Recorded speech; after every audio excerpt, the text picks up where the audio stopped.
Please do me a favor. Leave them a review. They promised me a bottle of bourbon.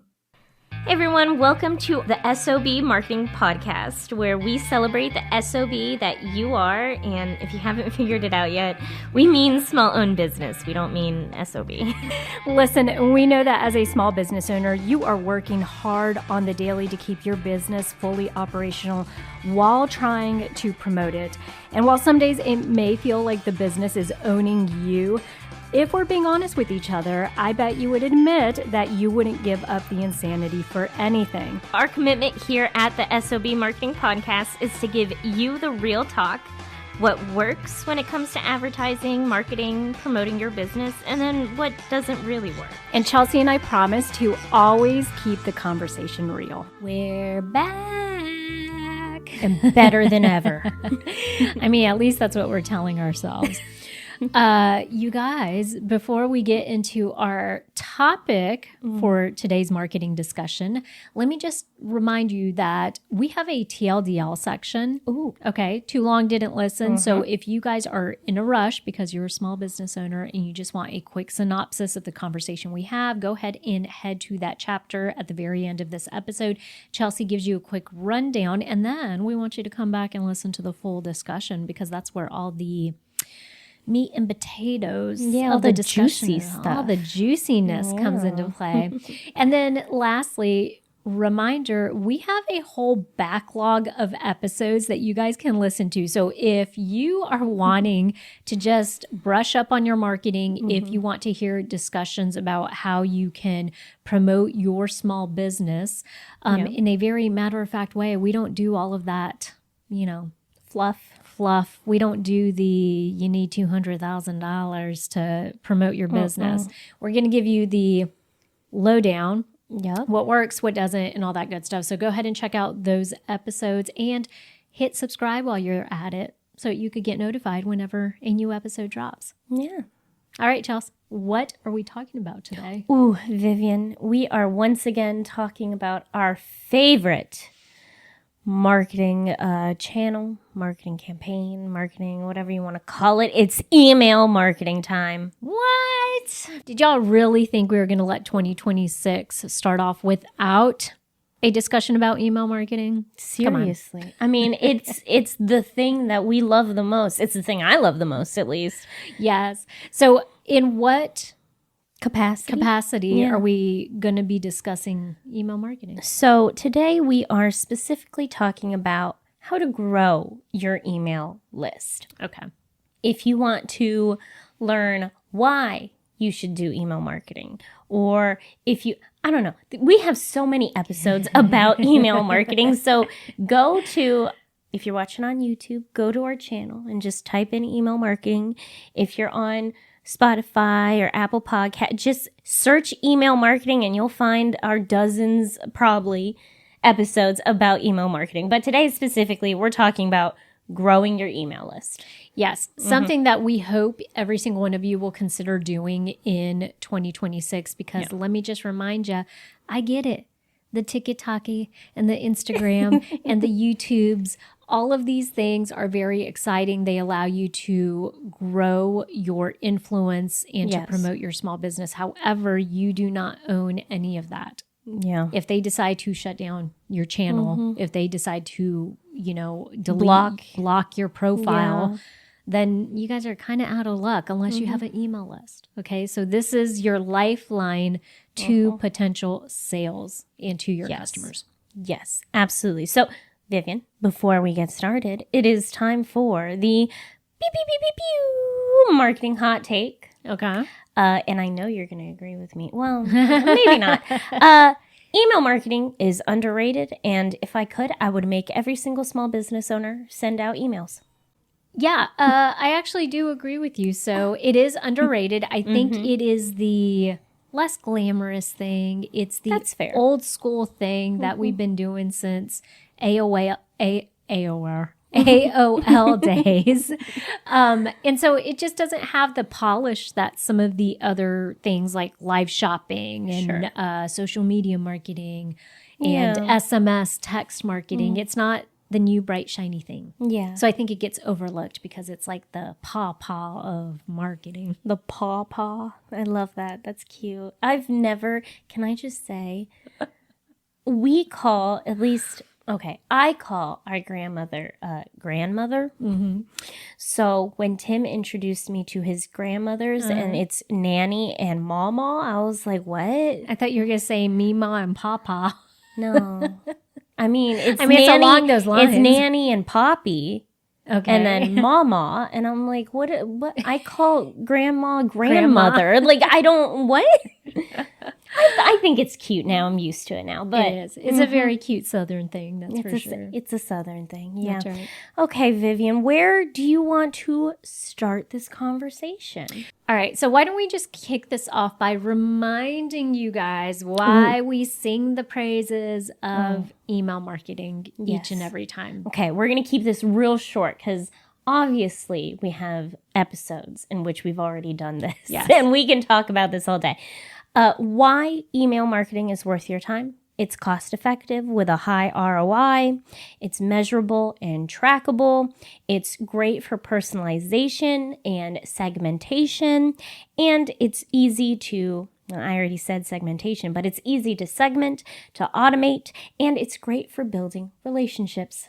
It is. All those things are true. And we think that is just one of the ways that you as a small business owner can really get a big bang for your buck, okay? Yeah. This isn't something that requires $5,000. This isn't something that requires a whole lot of time, especially if you plan ahead and you can kind of get on a schedule and stuff. You can use it very strategically. And, you know, the benefit of you being able to build a relationship with someone through consistent communication that you send them straight to their inbox. Pretty cool and nifty if you ask us. Absolutely. Okay.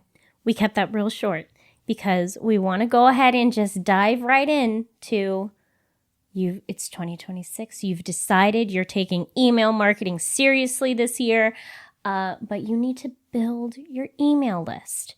You've watched the episode about picking the right email marketing platform. Yes, we have an episode about that. Yes. Go watch that. You watched that episode, and now you're ready to start building your list. Where do you start with that?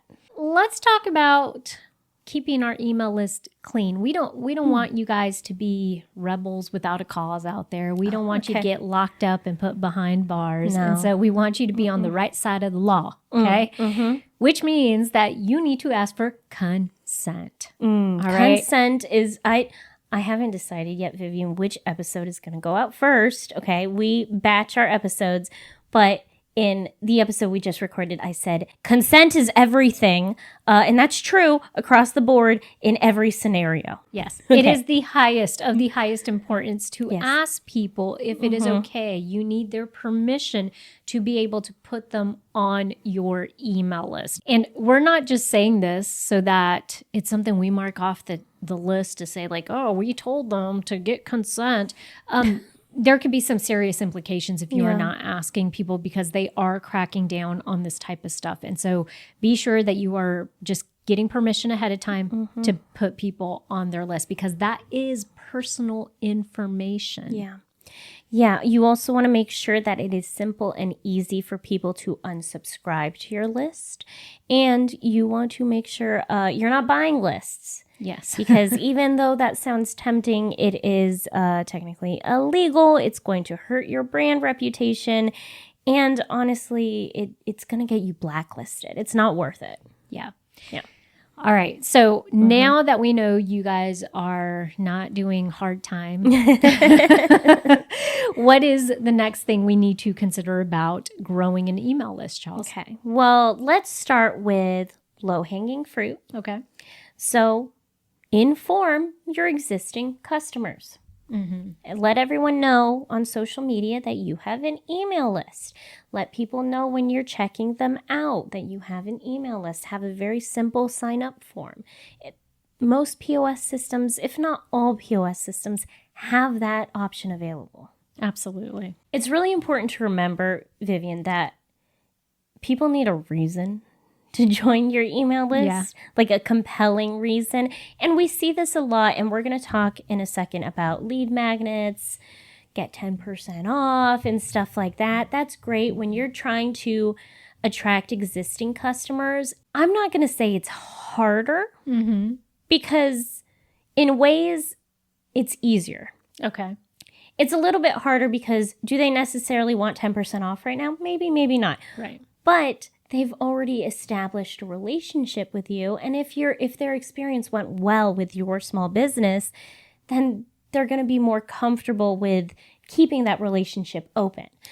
But it's important that you're very clear as to what the purpose of your email list is going to be. Yeah. And so I'm glad you kind of brought up this like 10% off thing. I think a lot of times the way we used to view email marketing was, let me offer somebody a discount, and then literally they sign up for it, they get the discount. I don't touch the emails. I don't send them anything. Yeah. And then they're kind of like, over time, 6 months goes by. You haven't sent them another email since that 10% off, email. They're going to unsubscribe, right? Yeah. So then your email list dwindles down, which is fine. We do think there's a healthy version of like, you should be losing some email subscribers, you know, at any given time. But this is where, as a small business owner, let's say, for example, you have a boutique, and one of the things that you're doing, because you're a clothing boutique for children, is you're having family events.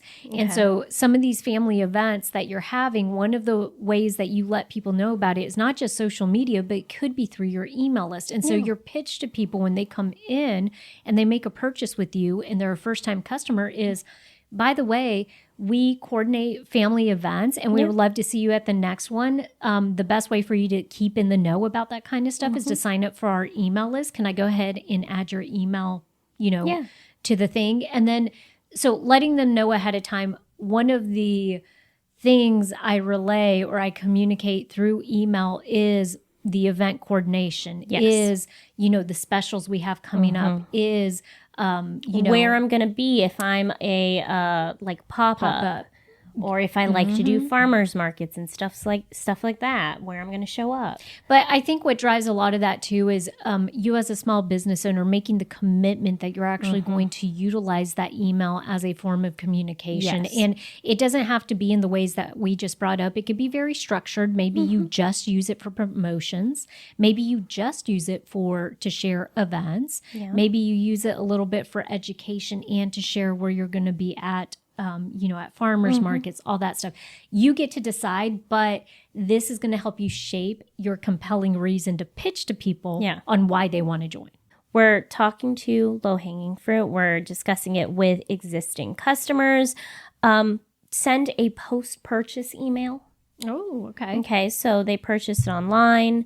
Send them an email and say, hey, sign up for our newsletter. This episode of the SOB Marketing Podcast is brought to you by the SOB community. If you're a small business owner that is neglecting your marketing and you feel like you've wasted money and time on marketing help that didn't deliver, or if you're just craving support from people who actually get what it's like to run and promote a small business, then our membership community is for you. Visit school.com/SOB to sign up today to get instant access and weekly support. That's SKOOL.com/SOB. Really simple, Vivian, and something that you absolutely should have. Add a form pop-up to your website. Just very simple step that can do wonders for your email list. But going back to the strategy behind actually knowing what you're going to use and how you're going to use your emails in your small business. Yes. I think one of the things that I see when I log on to websites is almost all of them do have that pop-up that says like, hey, don't miss our latest products, sign up for our emails. But that doesn't really tell me what I'm looking for. So maybe adding a little more to that verbiage to let people know and set them up for expectation of what communication, what type of stuff you're sending them, because, to keep informed about our latest products, it's so global, you kind of don't know. Yes, and so one thing that we can bring up is landing pages. Yes.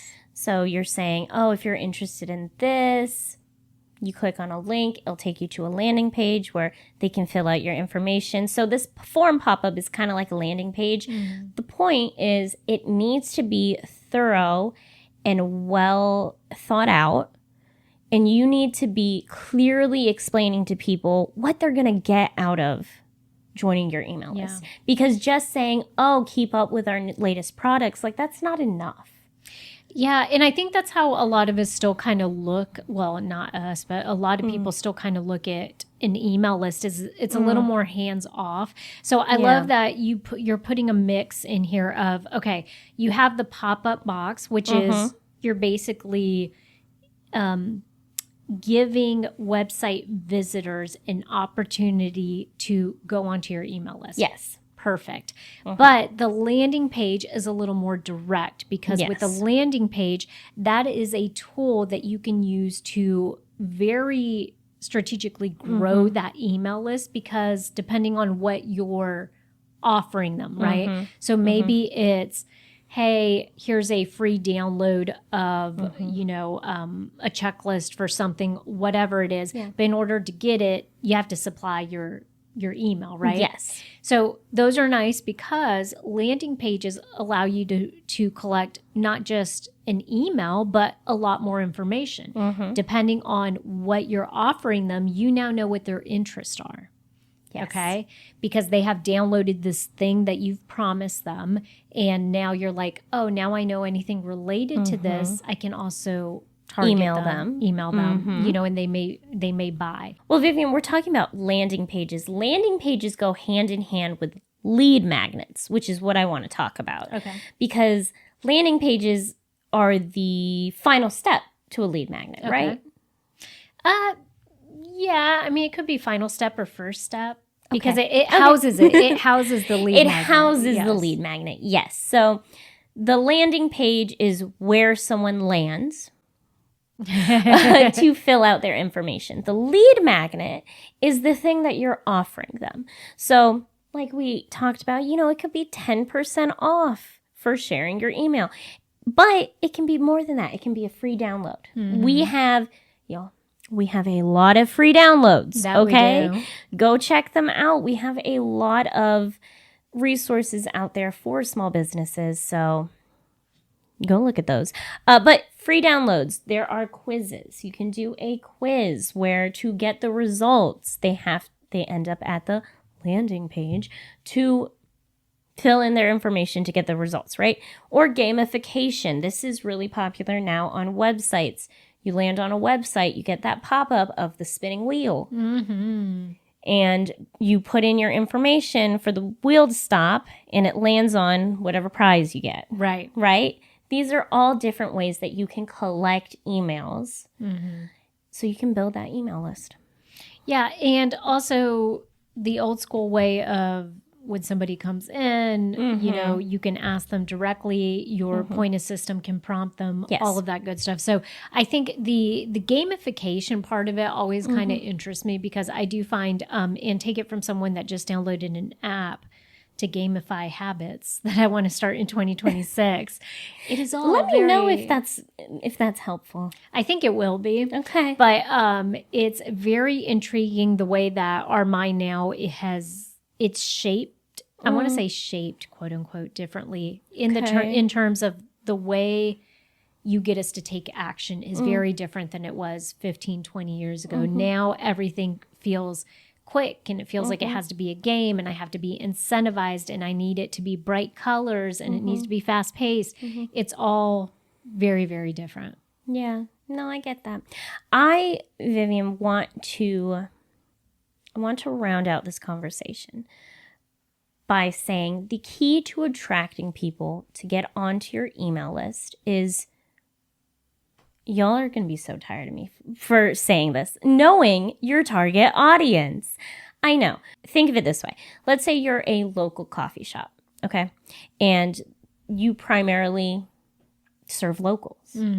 You offering people free shipping in exchange for their email address, there's no reason to do that. Right. You see, your target audience is not going to want that. Right. So keeping in mind what your target audience is interested in is going to make a huge difference, not only in getting people on the email list, but again, in keeping them engaged when you are sending those emails. Sure. For example, a nonprofit could get people onto the email list if they shared information about their industry and the work that the nonprofit is currently working on. Sure. Yeah. If I'm passionate about this cause and the nonprofit is telling me, hey, if you join our email newsletter, I'm going to keep you updated on everything that's going on in this world.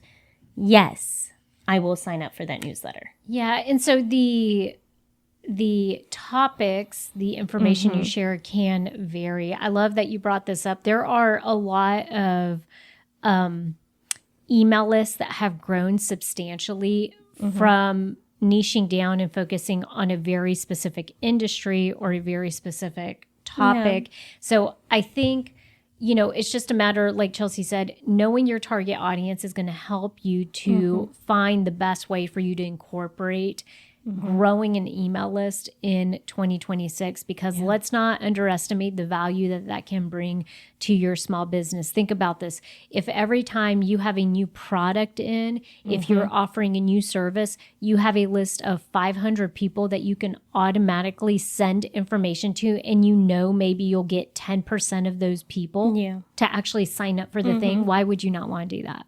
Yeah, absolutely. I think my key thing that I want to say in this conversation is just make sure in every place that you can be telling people about your email list that you are telling them. Yeah. So website, in store, maybe have a link on your profiles on social media. Yeah. Actually remind people on social media. You can add links to your stories. Skywrite it. No. Skywrite it. I think that's called, what is that That's called? just advertising. It's not called skywriting, though. It's not called skywriting? No. It is called skywriting. It is called skywriting. All right. Well, if you want to lease out a plane and actually get them to skywrite, join my email list and then have your link on there. QR codes. Yep. Yeah. Text marketing. Yeah. Look at that. All that good stuff. Absolutely. Well, you know what, Vivian? Can I go ahead and do the TLDL then? Okay. This is the TLDL chapter. Too long didn't listen. If you skipped ahead to this chapter, then I'm going to give you a brief summary of what we talked about today. However, when you get the time, go back and listen to this entire conversation because it'll be more helpful that way, right? Okay. So today we talked about email marketing, specifically how to grow your email list. Key points, remember that you are always getting consent when adding people to your email list, that you're not buying lists, that you're making it easy for people to unsubscribe. These are just some fundamentals. You want to build compelling sign-up forms and landing pages. You want to ask people when they're checking out, informing your existing customers, attracting new customers with lead magnets, and making sure that you really understand your target audience so that the lead magnets that you're using make sense. And you also want to make sure that you're being very clear about what you're offering your consumers with your newsletter, because no one's going to sign up for your email list if they're not going to get anything out of it. Vivian, I think that's it.